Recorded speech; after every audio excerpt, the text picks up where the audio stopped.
Assalamualaikum teman-teman, apa kabar kalian semua yang mungkin sekarang juga lagi di rumah aja. Semoga kalian tetap dalam keadaan yang baik dan sehat terus.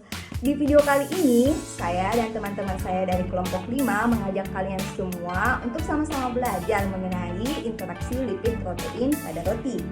Sebagaimana yang kita ketahui bahwa bahan pangan yang biasa kita konsumsi tidak pernah lepas dari yang namanya lipid dan protein. Lalu, apakah terjadi interaksi antara lipid dan protein?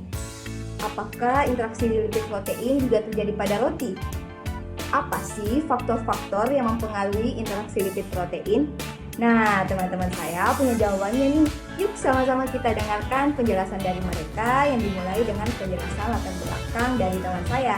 Isra ini Novita Asli. Baik, saya akan menjelaskan tentang latar belakang dari interaksi protein lipid yang terdapat pada roti. Nah, pasti roti sudah tidak asing lagi kan bagi kalian. Tetapi, apakah kalian tahu roti itu terbuat dari apa dan apa kandungan yang terdapat pada roti?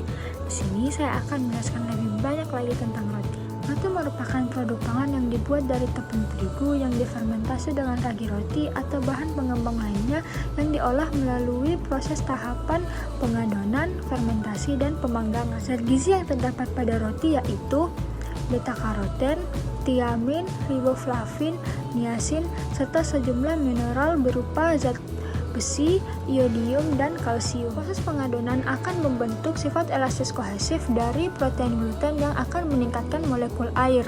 Struktur elastis kohesif terjadi karena adanya ikatan hidrogen antar molekul protein tepung terigu sehingga membentuk struktur melingkar dan juga akan terjadi ikatan disulfida. Keberadaan gluten pada tepung akan berpengaruh keseimbangan, pembentukan dan penahanan gas CO2 selama proses fermentasi serta mutu organoleptik roti yang dihasilkan. Selanjutnya, pembahasan roti lebih lengkap akan dijelaskan oleh Nitami Nurfahira. Baik, saya akan menjelaskan tentang roti. Roti adalah makanan yang terbuat dari tepung terigu, air, dan ragi. Roti merupakan jenis protein gluten yang terdapat dalam tepung terigu yang memegang peranan penting dalam pembuatan roti. Nah, ada pun jenis-jenis roti, yaitu roti kukus, roti panggang, dan roti goreng. Pembuatan roti melalui tahap-tahap, yaitu pengadonan, pengembangan, dan pemanggangan.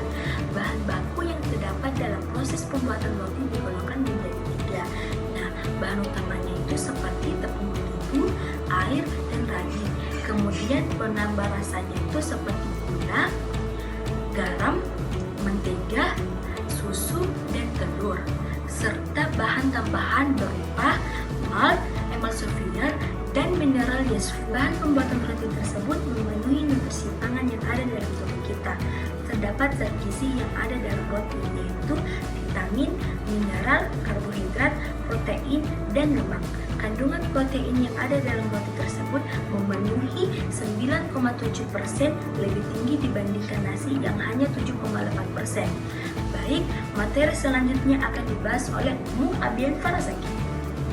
Pada kesempatan kali ini, saya akan membahas tentang proses pembuatan roti. Dalam proses pembuatan roti, ada beberapa tahap yang akan dilakukan. Yang pertama, pencampuran, peragian, pengadonan, pencetakan, dan pemanggangan. Yang pertama, saya akan menjelaskan tentang pencampuran. Dalam proses ini, seluruh bahan dicampurkan sekaligus menjadi adonan yang bertujuan pencampuran ini membuat dan mengembangkan sifat daya rekat pada adonan. Yang kedua, peragian. Dalam fermentasi, enzim-enzim ragi bereaksi dengan pati dan gula untuk menghasilkan gas karbon dioksida. Perkembangan gas ini menyebabkan adonan mengembang dan menyebabkan adonan menjadi lebih ringan dan lebih besar. Yang ketiga, pembentukan. Dalam pembentukan terdiri dari beberapa adonan dan pencetak. Pembentukan adonan dilakukan dengan cara adonan yang telah diistirahatkan digiling menggunakan roll pin. Kemudian didinginkan dan dibentuk sesuai yang diinginkan. Yang keempat yaitu pemanggangan. Roti dipanggang dalam oven pada suhu kira-kira 205 derajat Celcius. Suhu pemanggangan roti kecil berkisar 220 sampai 230 derajat Celcius selama 14 sampai 18 menit sebelum pemanggangan selesai, pintu oven dibuka, kemudian dibuka dengan waktu 2-3 menit untuk roti selanjutnya. Mungkin itu saja dari saya. Saya persilakan kepada pemateri selanjutnya. Saya akan menjelaskan mengenai interaksi protein dan lipid pada roti. Pada proses pembuatan roti membutuhkan tepung terigu sebagai bahan utama. Tepung terigu mengandung protein gluten di dalamnya. Pada proses pengadonan, gluten akan mengikat air sehingga tekstur roti menjadi elastis dan mengembang. Jenis tepung yang biasanya digunakan dalam pembuatan roti adalah tepung tapioka. Tepung tapioka digunakan dalam pembuatan roti karena dapat meningkatkan nilai mutu organoleptik pada roti. Namun, ketidakberadaan protein gluten di dalam tepung tapioka akan berpengaruh terhadap keseimbangan pembentukan dan penahanan gas karbon dioksida selama proses fermentasi, serta mutu organoleptik pada roti yang dihasilkan. Nah, seperti yang telah dijelaskan oleh pemateri sebelumnya, bahwa pada proses pembuatan roti tidak hanya dibutuhkan protein, tetapi juga dibutuhkan komponen yang lain. Salah satunya yaitu lipid. Dalam roti terdapat 3 bahan sumber lipid, yaitu tepung terigu, surfaktan, dan juga shortening. Tepung terigu mengandung 20-25% lipid di dalamnya. Lipid yang terkandung pada tepung terigu akan berinteraksi dengan fraksi gluten. Yang kedua yaitu surfaktan. Dalam roti, surfaktan digunakan sebagai penguat adonan yang berinteraksi dengan protein gluten. Tergantung pada sifatnya, surfaktan akan mengikat butiran pati dan protein gluten sehingga dapat membantu stabilisasi sel dan juga membantu jaringan gluten menjadi lebih kuat. Yang terakhir yaitu shortening. Shortening merupakan sekelompok lemak padat yang diformulasikan pada pembuatan roti. Penambahan shortening pada pembuatan roti mempengaruhi retensi gas karena lipid diabsorpsi ke penghubung sel gas.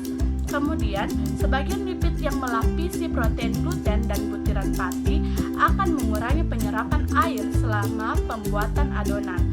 Baiklah, materi selanjutnya akan dilanjutkan oleh Saudari Wiwindasari. Baik teman-teman, seperti yang kita ketahui, roti merupakan salah satu produk olahan pangan yang melibatkan interaksi antara protein dan lipid. Lipid merupakan salah satu komponen penting dalam memproduksi roti. Mengapa? Karena dengan adanya penambahan lipid memberikan berbagai macam manfaat pada produk akhir roti yang akan dihasilkan. Adapun manfaat yang akan diperoleh diantaranya, roti menjadi lebih mudah untuk diiris, bagian dalam roti menjadi lebih lembut, memperbaiki tekstur pada roti, serta menambah volume pada roti. Seperti yang saya jelaskan tadi, adanya interaksi antara protein dan lipid. Protein diperoleh dari penggunaan tepung. Tepung akan mengabsorpsi air, membentuk gluten. Gluten merupakan jaringan elastis yang berfungsi untuk menahan gas karbon dioksida atau gas CO2 yang diperoleh pada saat proses fermentasi. Gluten akan membuat adonan menjadi lebih elastis sehingga adonan roti lebih mudah untuk dibentuk. Baik, nah teman-teman semua, seperti yang telah kita ketahui bahwa kandungan protein yang terdapat dalam tepung terigu itu sangat berpengaruh terhadap baik volume maupun tekstur yang akan dihasilkan.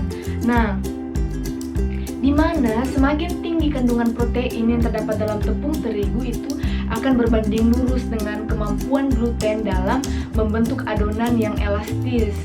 Nah, kemudian jaringan gluten yang terbentuk dalam adonan adalah transform menjadi jaringan kontinu serta permanen dikarenakan cross-link pada temperatur yang tinggi. Nah, inilah jawaban dari pertanyaan, kenapa sih roti tidak hancur saat karbon dioksida hilang pada saat proses pemanggangan ataupun saat didinginkan? Materi selanjutnya akan dijelaskan oleh Saudara Arfan. Baik, saya akan menjelaskan materi tentang faktor-faktor yang mempengaruhi sifat fungsional terhadap bahan pangan. Adapun beberapa faktor yang mempengaruhi sifat fungsional terhadap bahan pangan seperti suhu, pH, jenis lipid, dan oksigen. Yang pertama yaitu perlakuan pH.